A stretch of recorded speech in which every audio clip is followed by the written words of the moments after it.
Welcome to In the Money. I'm your host, Daniel Dent.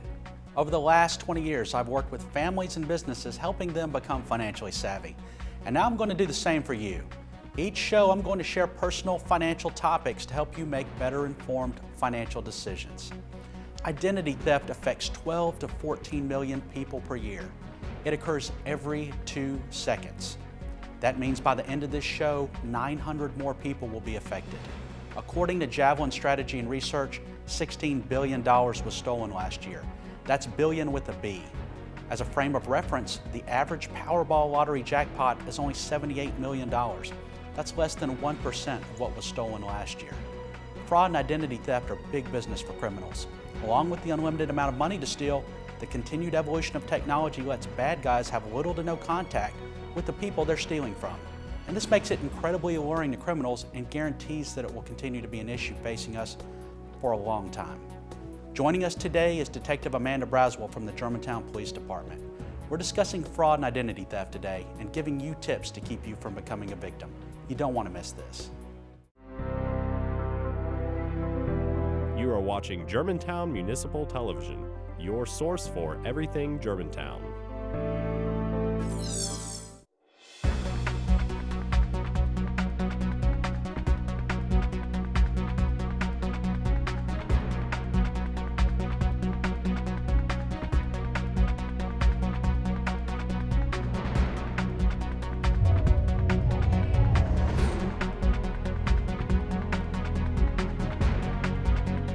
We're discussing identity theft today. Joining us is Detective Amanda Braswell from the Germantown Police Department. Detective Braswell, welcome to the show. Thanks for coming on. Thanks for having me. Sure. Before we get started, tell us a little bit about yourself and what you do every day. Well, I'm a police officer with the Germantown Police Department. I started in 1997, and by 1999, I was a detective, and we have a general investigations division. We don't per se specialize, but I have done white-collar crimes since I became a detective. So I've been doing that for a very long time, and mostly that's what I do is work white-collar crimes. Because we're a small department, I get a lot of opportunity to work other things, so that's a good thing about working for a small department. Get lots of different opportunities. Mm-hmm. Well, it sounds like we've got the right person here for today's show. So tell us a little bit about some of the different types of fraud that you see and that we should be concerned with right now. We see a lot of credit card fraud, obviously. We get a lot of fraud these days where someone might not have any idea how their personal information was stolen. We used to get a lot of check fraud, but we don't see that so much anymore now that checks aren't used as frequently as they used to be. So mostly it's fraud where someone has no idea how their personal information was compromised. Mm-hmm. And we were talking before the show about the IRS fraud that's going around lately. A lot of that. Can you talk a little bit about that? Because that's a really big one right now. There's a scam where someone calls you pretending to be an IRS agent, and they'll tell you you owe back taxes or whatever the story is. You're in trouble with the IRS, and they want you to send money. A lot of times they'll say in the form of a green dot money pack card, and if they say that, no matter what it is their story is, it's usually a scam because, well, for one thing, the IRS doesn't call you. They will send you mail, official mail. Second of all, they don't ask you for money over the phone or to provide that immediately. They'll ask that you send money and to pay them that way. So that's not how the IRS operates. Mm-hmm. What are some of the other more, I hate to call it traditional, but traditional types of fraud that you're seeing out there that you're dealing with a lot? Well, mostly the traditional stuff is out the window. I mean, what we're seeing now is a lot of credit card skimming.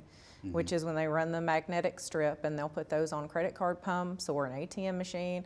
Sometimes someone could be involved from a place where the person accepting your credit card actually holds your credit card, like a restaurant, where they might take it out of your site and they'll run that through a little thing that they have in their pocket, like a card reader.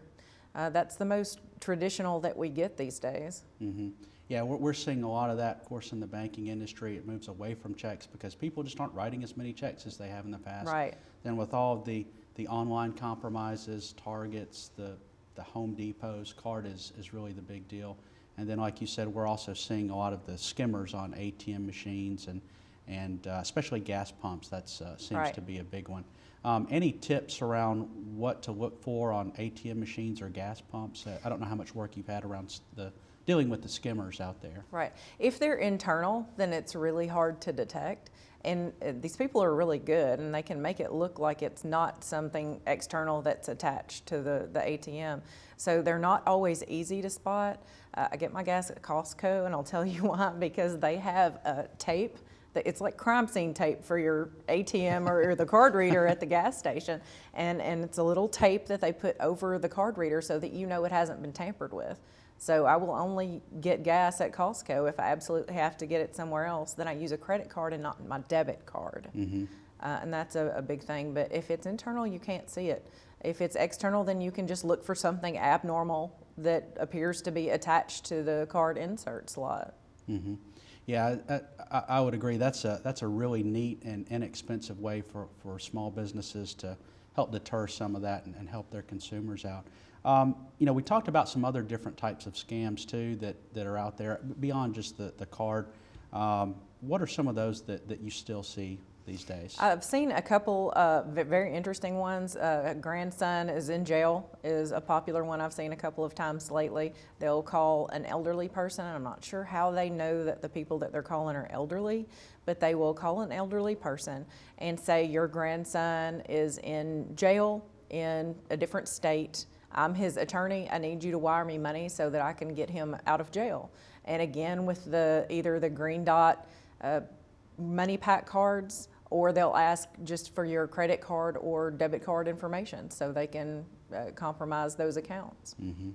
Are you seeing, it seems like we don't see as much of this anymore, but total identification or ID takeovers where you have credit cards, you have loans in your name, you have just a massive amount of fraud versus just credit card or debit card fraud. Are you seeing any of that these days, or has that kind of been on a downtrend? Oddly, not as much as I used to. And I'm not sure why, because it seems like our personal information is out there now more than ever. But now it seems to be just, I'm applying for credit in your name, and they may do that at multiple locations. It's either that or credit card charges that I have no idea how they got my credit card number. That's the majority of it. Not as much as we used to was the total account takeover. Not as much as we used to see that. Yeah, again, I would say the same thing. We just don't see that as much. I just don't think there's as much money in it anymore. It's easier just to get, you know, a ton of different credit card and debit card numbers or people's personal information and then just start throwing darts at the wall. It seems to be the new trend in fraud these days. So any other types of scams that you're seeing out there? I think we had talked about before too, the people that come to your house and want to do yard work or limb work, just kind of that, again, going back to the more traditional scams that we see out there. That is true. We do still see that, and again, mostly with elderly residents. Again, I'm not sure how they know older parts of town or how they particularly choose those houses, but a lot of times they will pick an elderly resident, and there will be a tree trimming is what we see a lot. They will trim, 1 or 2 trees, and the pile will be, this big, and then they will charge you thousands of dollars. And it's so tricky for us to be able to do anything with that, and it seems like they know that, I guess, because unless someone has been diagnosed with a diminished mental capacity, then you're in a trick bag as far as do they have consent to pay someone thousands of dollars to do very little work. So it's hard for an adult child to step in unless they have power of attorney or some kind of control over their parents' financial decisions. Well, when we come back from break, I want to talk about some of the new enhancements to credit and debit cards that will help protect consumers. So we have to take a short break, and we'll be back in a moment. Stay with us.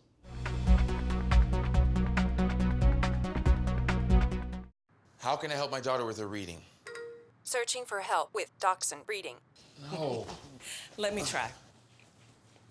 Sarah's bright, but when she's reading, she has trouble sounding out words. Playing world music.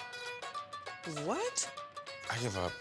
Wait, I was trying to show you how Sarah feels every day. Frustrating, isn't it? Redirecting to understood.org. Join parents and experts at understood.org, a free online resource about learning and attention issues to help your child thrive.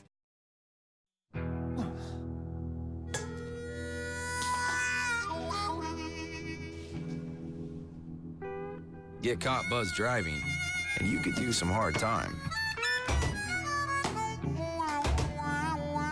Greg, knock it off. Sorry, Mom. It could cost you around $10,000 in fines, legal fees, and increased insurance rates. And that could set you back a few years. Buzzed, busted, and broke. Because buzz driving is drunk driving. You are watching Germantown Municipal Television, your source for everything Germantown. Welcome back to In the Money. If you're just joining us, we're talking about identity theft and fraud. Today, we're joined by Detective Amanda Braswell from the Germantown Police Department. So, Detective Braswell, before the break, we had mentioned the new chip cards that are coming out to help protect consumers. Can you just tell us what is a chip card and what's the benefit of it? Well, the EMV chip works more like a computer than your magnetic strip does, which can be duplicated. The circuits that are on the chip on the new cards, what they do is they generate a new number every time it's used. So the number can never be duplicated. If your financial institution receives a duplicate account number from that card, then they know immediately that it's fraud. Mm-hmm. One of the ways I've heard it explained is it's just if another Target or Home Depot or any kind of online breach like that happens, it's like the hackers are getting an expired password. It really won't do them any good. That's right. And that's one of the things that the credit card industry really likes about it, and of course we as consumers should really like about it too. And so I know they have them in Europe, and they've been using them in Europe for a while now. We're just now starting to get them here in the States. So what's your take on that? Why is it taking so long, and how quickly do you think it'll be, I guess, adopted here in the U.S.? Well, we have already entered the time period where it's required, even though it will have kind of a period of transition.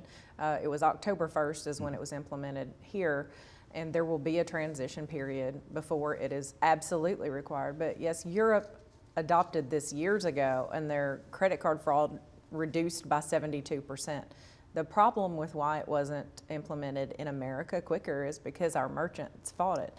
Because they have, imagine how many stores Walmart has and how many stores or how many points of sale units that they have at the store, then they have to replace every single one of those. So our larger merchants in America fought that for quite some time, and years have gone by, and now we're just now catching up with Europe, and hopefully our credit card fraud will reduce by 72% as well. Yeah, I think it will. I think it'll go down quite a bit, and that's really an important point that you made about the October 1st deadline, where the fraud will go back, or the cost of the fraud will go back to the merchant if they don't have a terminal set up and an EMV chip card is presented. So for all of our small businesses out there and anybody that takes credit cards or debit cards, it's very important for them to get set up properly. Let's talk about just the customer experience and what that means and what it looks like, what's changed. I know from my standpoint, being in banking, I'm involved with that quite a bit, but we have a contact where you dip it and leave it in the machine or in the terminal, and then a contactless where you can wave it or tap it. So that's a pretty big change, right, from what we as consumers, how we've used credit cards and debit cards in the past. It actually takes a little bit longer. I have a card with the chip in it, and to stick it into the slot, and you have to leave it for a few seconds as opposed to swiping. It is much quicker, but we're all much more protected, so we should be grateful for that. Yeah, seen the same experience just being around town and seeing merchants have EMV terminals set up where somebody will swipe it and it'll start beeping at them, and they go, oh, I forgot, and have to put their card in the machine. It takes a few seconds longer. Yeah, I think people will catch on pretty quickly though with that. And then, the other piece that's a little bit different is now some cards require you to put in a PIN number, and then some cards just require you to insert the card, almost like a swipe that we do today. Why is it important, or what is the benefit of having the PIN number attached versus just having the swipe or the inserting the card into the terminal? Well, the PIN is obviously more secure because someone who steals your card won't necessarily know your PIN. That's information that you can have. And like today, if someone steals your card, they can sign they can duplicate your signature that's on the strip on the back of your card, or they can sign whatever they want to, because most of our hourly employees don't really check that. So the PIN is much more secure. If you can put the PIN with the chip, then we are much more secure than we were with a signature, because someone who steals your credit card doesn't have your PIN. Mm-hmm. Yeah, I'd agree. I think most of the U.S. that I've seen, the issuers, credit card and debit card issuers in the U.S. have stuck with the signature style of card still, just because it's such a big change for us from a consumer standpoint. But I think over time we'll probably all end up migrating to the chip and PIN method, using the PIN number. If we want to protect ourselves from credit card fraud, we will. Yeah. So let me ask you this: with Europe and a lot of other other countries internationally using that PIN method, and the U.S. not using the PIN method, or not having EMV already, rather just using that magnetic stripe still, do we need to be concerned if we go overseas and we have a magnetic stripe versus the chip card? Well, overseas, you're much more likely that they will have the chip technology already, because, like we said, it's been implemented there for years. I think you're more at risk here, but there's no problem with backward compatibility. Mm-hmm. Like I said, there will be a transition period, but after a certain time, you will only be issued a card with a chip. There will be no magnetic strip any longer at a certain time period. But until the complete takeover happens, then you'll be fine with the transition period through backward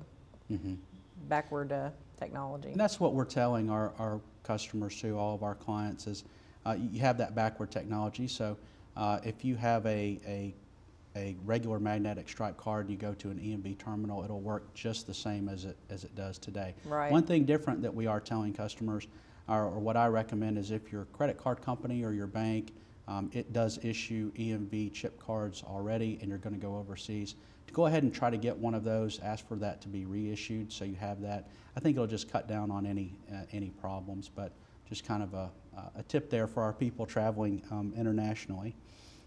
So that begs the question: are the current magnetic stripe cards, are they still safe to use versus having a chip card? I know we're in that transition period. The chip is much safer, obviously. If you're still using a magnetic strip, then your card can still be skimmed. And it's really quite simple to duplicate the information that's on your credit card and create an entirely new credit card, where it looks as if you're present, even though you still have possession of your credit card.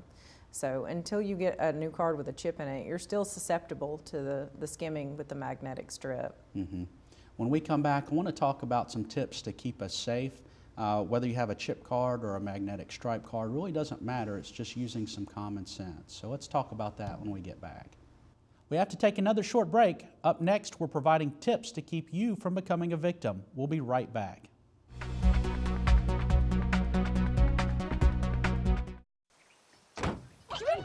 They'll test you. Try to break your will. But however loud the loudness gets, however many cheese puffs may fly, you're the driver, the one in control. Stand firm. Just wait. And move only when you hear the click that says they're buckled in for the drive. Never give up till they buckle up. So who's going to do what? I'll pack the dead batteries. Great.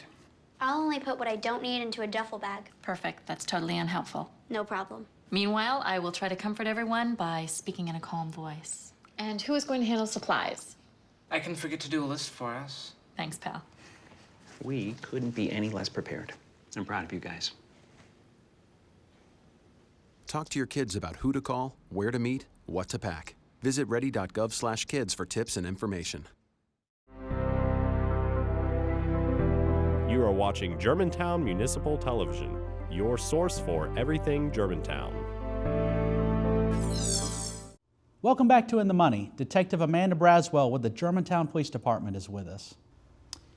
So before the break, we talked about EMV chip cards, and I want to talk a bit about some of the things that we can do to protect ourselves, and we as consumers need to do to protect ourselves. So Detective, what's your best tips, your top tips to help stay protected from fraud? Well, like you said, a lot of these things are common sense, but most crime is committed out of opportunity. If your door is locked and you have a dog and someone tries to break into your house, then they're probably going to go to your neighbor's house where the door is unlocked and there's nothing that makes noise when they open the door. So there are things that we can do to protect ourselves to minimize our risk. of being that opportunity for the criminal. The biggest thing that I can think of is be aware of your surroundings and your bag or your wallet, whichever the case may be. Especially here at the holidays, don't leave your purse sitting in the front seat, you know, with your doors unlocked even. We've had that happen. And if you're going to go shopping, 'tis the season, and you're going to go to the mall and you know that you're going after work, well, when you leave work, and pop your trunk and stick your purse in there before you get to the mall, instead of doing that at the mall where someone can see and they can pop open your trunk. And when you're in stores, be aware of your bag. You know, we see all the time at the grocery store where ladies will put their purse in the cart, and then it only takes a second for you not to be looking at your purse for someone to slip their hand in there. I've seen it on surveillance video many times. Another thing that you can do is don't carry credit cards that you don't use, and to that point, don't keep credit open that you don't need. You can always suspend your credit, and because if you have credit open, that's something that can be compromised, and because you don't get bills every month and you're not used to seeing those, you may never notice that someone has compromised the account and put charges on it. You can watch your mail, and that includes not putting mail in your mailbox with the flag up. You know, take it to a collections box. Also, collect your mail as soon as possible. Don't leave it in there for several days where someone can get a credit card statement out of the mail. You know, always go after work or as soon as you get home and get that out. Also, you can do a vacation hold through the Postal Service where they'll hold your mail while you're on vacation so that there's not a problem with that. You can password protect everything. And also, one of my biggest tips, my favorite, is to shred everything. That costs you so little. Get a good shredder, shred everything. But a lot of times these days, people are getting your personal information just by asking you.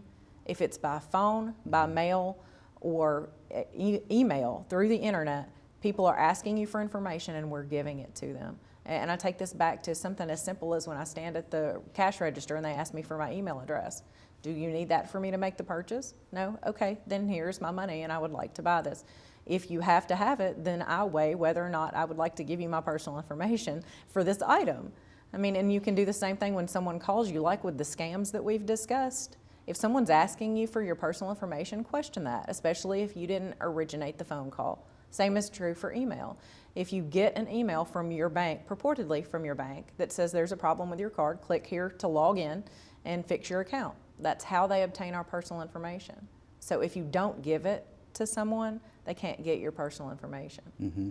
I can tell you with the emails too, if it comes from a bank or other institution and it has a phone number, don't dial the phone number that's provided on the email. Look it up online. Absolutely. Or if you have to go old school, look it up in a phone book. Absolutely. The one thing that stands out to me of all of the tips that you've just given is they're all very simple. Right? Absolutely. They don't, for the most part, they don't cost anything. Right. Locking your doors costs nothing. But it's just being aware, I think, right? That's what it sounds like. That's the most part. And using your head. We're such a society of convenience these days, and sometimes it's way easier to be less lax with our information, with our purse, with whatever it is, and just be aware. One of the other things that I've seen, and actually it was another detective showed me a video, and you made this comment. It was a mom in a grocery store, and she had one of her children running around, but she had her purse sitting in the top part, the seat part of the buggy, and had the purse open, and a gentleman walks by. I guess I shouldn't call him a gentleman. Criminal walks by and starts to stick his hand in there, and she turns around, and so he casually pulls his hand back and keeps looking down the aisle. She turns around again. He walks right back through, snatches her wallet out of her purse, and just keeps on going. But I think that happens quite a bit too. I've seen it more than once. And sometimes they will work in tandem if there's a male and a female, or however the configuration may be. One person has approached someone in Germantown and said, I can't read. Can you tell me what this says or what this label says, or can you explain this to me? And meanwhile, someone's stealing your wallet behind you. So it's just a distractionary technique. Just be aware. So you're trying to be a good Samaritan and help someone out, and the next thing you know, your wallet's stolen, and you have all these charges on your credit card. So, you know, we don't have a lot of time left, but real quickly, I want to touch on what are some of the things that we can do, and we talked about it earlier about our parents or elderly people. How can they be more protected? What are some of the tips that we can do to help them, whether it's they themselves or we as their their children or family members? If they still live on their own, that's a very difficult situation, because you can take them to the doctor and attempt to get a diagnosis of diminished mental capacity. But as we age, whether or not, we all have diminished mental capacity as we age. So whether or not you can get a diagnosis of dementia or Alzheimer's or anything like that, it's really difficult. But you should go ahead and try to get your parent to sign over guardianship or a power of attorney for them so that they can make financial decisions for you. And you should just have a very frank talk with them about how things are today, because most of them, it was completely different when they were growing up. People did not do the things that they do today. But I've had a lady recently who said that she went so far as to forward her mother's calls to her cell phone, so she won't even get the phone calls anymore. So you can take various steps. The biggest thing that I can think of is to have a very frank conversation. If you can't get that diagnosis of diminished mental capacity, or for your parent to sign over financial decisions to you, then just have a very frank discussion with them. Yeah, I'd agree 100%. And again, communication, a conversation is free. So, Detective Braswell, thank you so much for coming out. We could talk about this all day. We could. There's certainly a lot more topics, so maybe we'll get you to come out again later. I really appreciate you coming out and helping us today. Thank you for having me. With the amount of money at stake and criminals not having to do much work to steal it, it's safe to say identity theft and fraud is not going away anytime soon. We've discussed ways the bad guys get your information and how they use it to steal your money. We've also discussed the new EMV chip cards that will be part of your debit, credit, and prepaid cards to help protect you. We can't always avoid it, but that doesn't mean you shouldn't try to protect yourself. Hold yourself accountable and make sure you implement the tips provided today. Nothing will 100% protect you from fraud and identity theft, but a combination of the things Detective Braswell and I discussed is a great start. That's all the time we have today. Thanks to Detective Braswell, and thank you for watching. If you'd like to see more shows, follow us on YouTube or Facebook at Germantown Municipal Television. You can also visit our website at www.gmtvonline.org. We'll see you next month. I'm Daniel Dent, and now you are in the money.